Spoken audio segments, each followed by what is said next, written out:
Welcome to the start of a series of talks that I hope will be interesting and challenging, maybe even fun at times. Certainly, it should be engaging. A whole new world. I can hear the song now in my head, and I know that you may be able to hear it too. It's a song from Aladdin, from the musical, and I'm just thinking, shall I sing it? Do you want me to sing it? Maybe we should do a poll, maybe get a survey monkey out whether I should sing the song. Well, maybe not. I better not. Because if I start singing that song, I may not stop.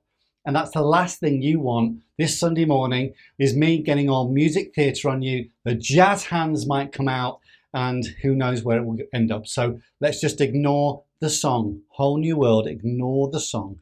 Get it out of my head. Okay.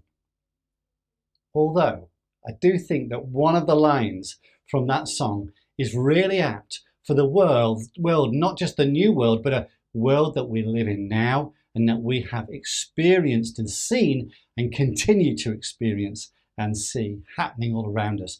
Let me give you that line. I'm going to sing it. Okay, I'm just going to sing it. Unbelievable sights, indescribable feelings. I'll stop there. Just those two things. Unbelievable sights, indescribable feelings. My word, the feelings that we have experienced this last year, individually, collectively, they're off the scale in terms of mostly negative feelings, I would say. But there have been some unearthed joys, some positive feelings as well, that the pandemic has forced us to discover, to unearth. Maybe necessity is the mother, not just of invention, but also is the discovery of those hidden gems in our lives. Feelings, indescribable feelings. How have your emotions, your feelings been this last 12 months or so? How's your mind at this time of your life? Maybe not even pandemic related. Where are your feelings at? Where are your emotions at? Because that will tell you where your soul's at in some ways. How do you feel? How do you feel about you? How do you feel about life in general? Unbelievable sights. Well, need I say more? We've had a decade's worth in a year, haven't we? Particularly in the Western world. Political and social turmoil as we have not seen it for a long time. Shops and entertainment venues closed, bars and restaurants empty for weeks and months on end, schools closed, statues pulled down, the world's democratic centre right now or just recently stormed by right-wing mobs, a president who refuses to be wrong. We could go on.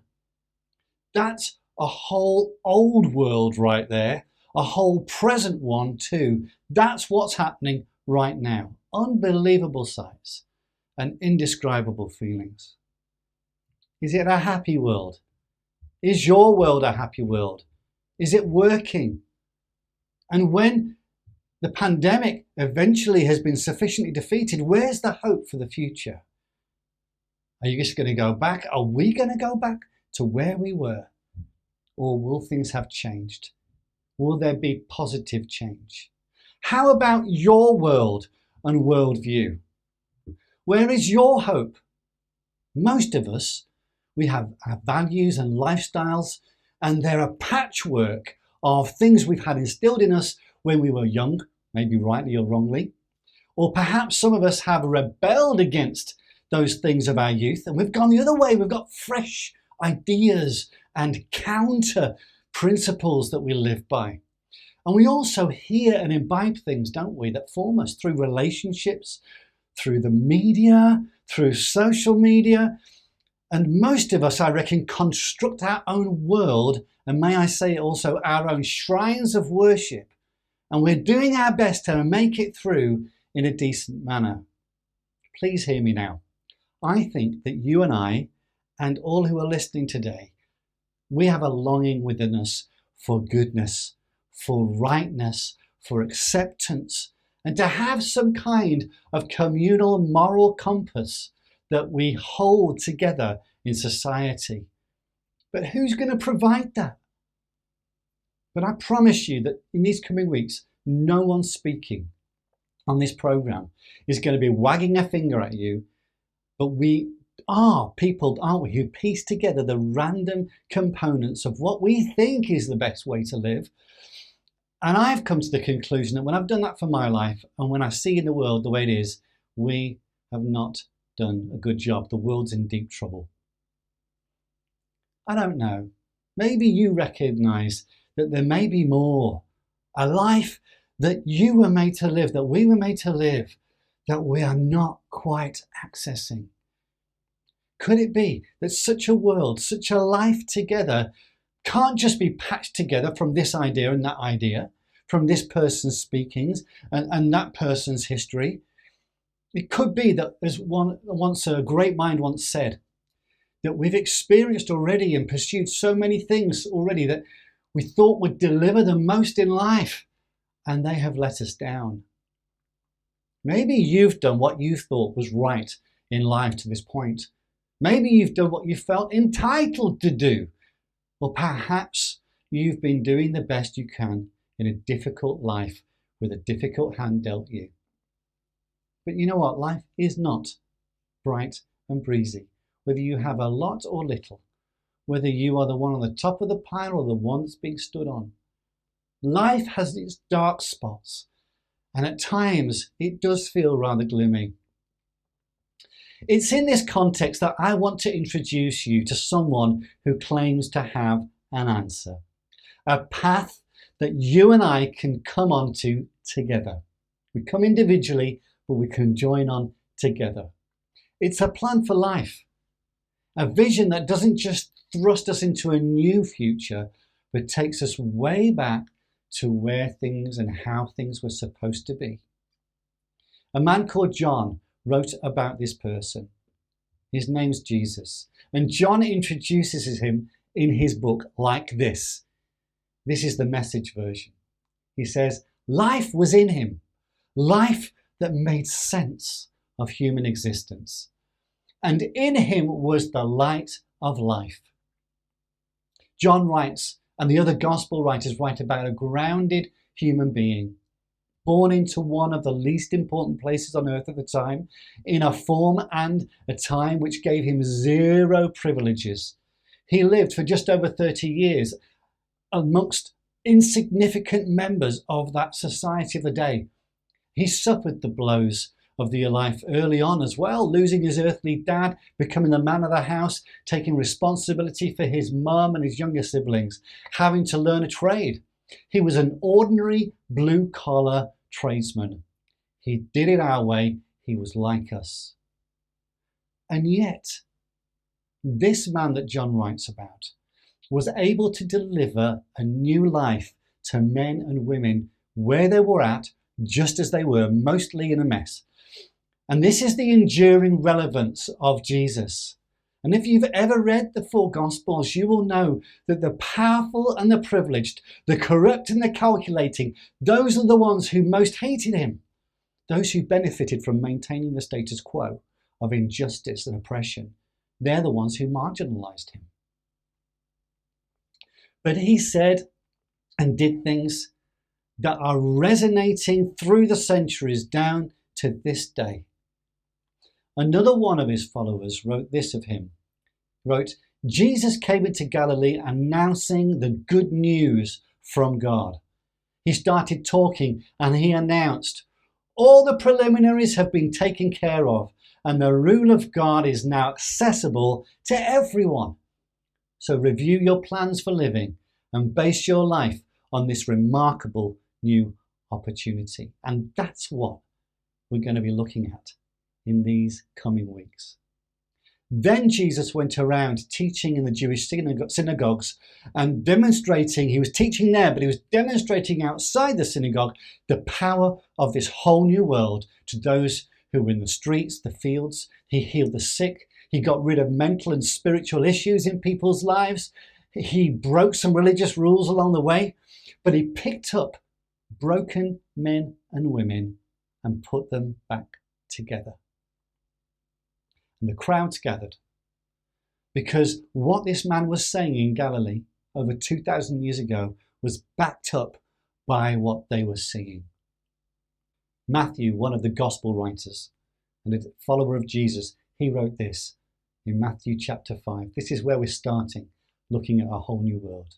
He wrote, "One day, as he saw the crowds gathering, Jesus went up the mountainside, up a hillside, and he sat down. His disciples gathered around him, and he began to teach them." And from Matthew chapter 5 to Matthew chapter 7, Jesus deals with some of the bigger questions about life as he starts to speak. He deals with these questions. What is the best life of all? What's best for me, for others, and for everyone? Another question. Who lives such a life? The third one is how? How can a person live that life? And I reckon we all want to live the best possible life, don't we? To be in the best of all possible worlds. It's something that the philosophers of the ages have been struggling with. But I also understand, even if you desire that, and I do too, the skepticism. Maybe you've tried this, you've tried that, you've tried meditation, you've tried diets, you've tried anger management, therapies, New Year's resolutions, and you've seen too much madness in the world too many ideologies that were meant to unite and prosper humanity, and look at where we're at. Maybe like me, you have little hope and little confidence in yourself, or any human being alive, or any financial or societal system that will bring about the world that we are inwardly longing for. So do we just give up? Well, the crowds were there on that day with Jesus. I wonder what the crowds were following Jesus for that day. A quick fix? A healing? The show? Or did they really want to listen and respond to what Jesus was saying? We know the crowds listened in. But Jesus sat down and taught his disciples. That's what it says, who gathered round him. He sat down. He didn't want to canvass the masses to see if they wanted to be into this whole new world or not. Because he had the ones who had already opted in gathered round him. The ones who had already decided, based on what they'd heard and seen, they decided, we will follow this man. We will do what he says. We will go where he goes. We will learn from him. We will copy him. Because the message that Jesus brings, that he brought before this time and that he was about to bring, elicits at some stage a response from every individual, in or out. There's nothing soft and namby-pamby about this description of a new world that Jesus is about to bring. And I want to give you a warning here. If we continue from this point each week and we listen about this whole new world and what Jesus is describing and offering, you may find yourself agreeing. You may come to the conclusion that it's time for a reset, that this is it, that Jesus called it, he called it the kingdom of God. You might go, I'm ready for this kingdom. And that's what we're going to look at over the next few weeks. This kingdom, this way of life that doesn't mean everything politically and socially changes overnight. But it's a world that if we opt in, if we let him take us there, has the power to change a person from the inside out. The disciples were there, but the crowds listened in too. They'd obviously pushed up the mountain to follow Jesus, because by the end of Jesus' message, Matthew records in chapter 7, in verse 28 and 29, he says this, the crowds were amazed at his teaching, for he taught with real authority, quite unlike the teachers of religious law.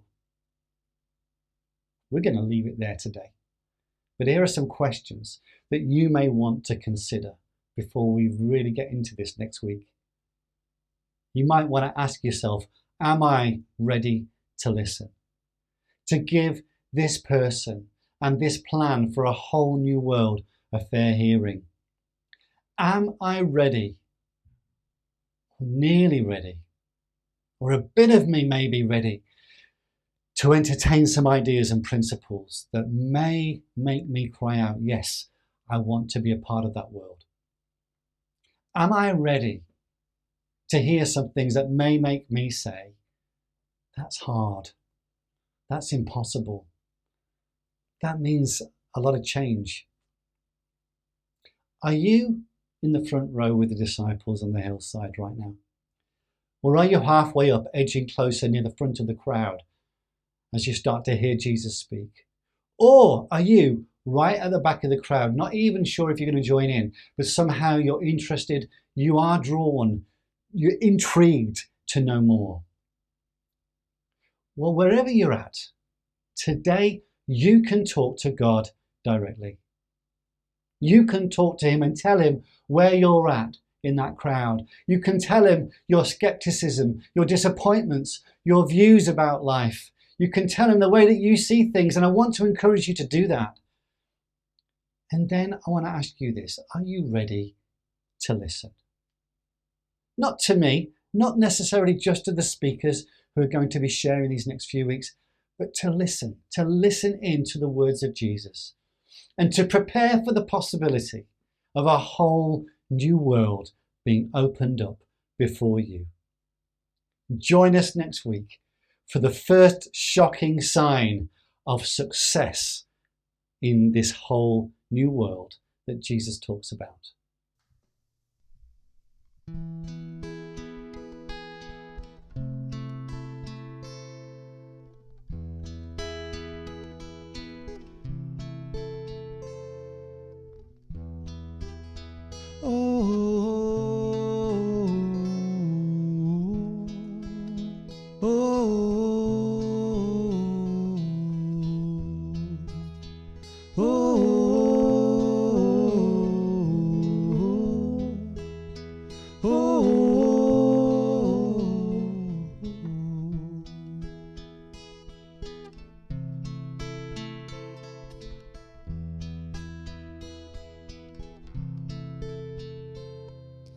This is my desire, to honor you, Lord, with all my heart. I worship you.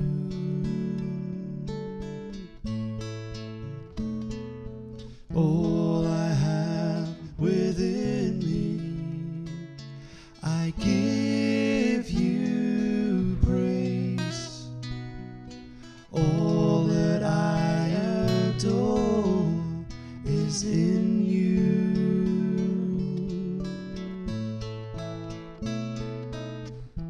Lord, I give you my heart, I give you my soul.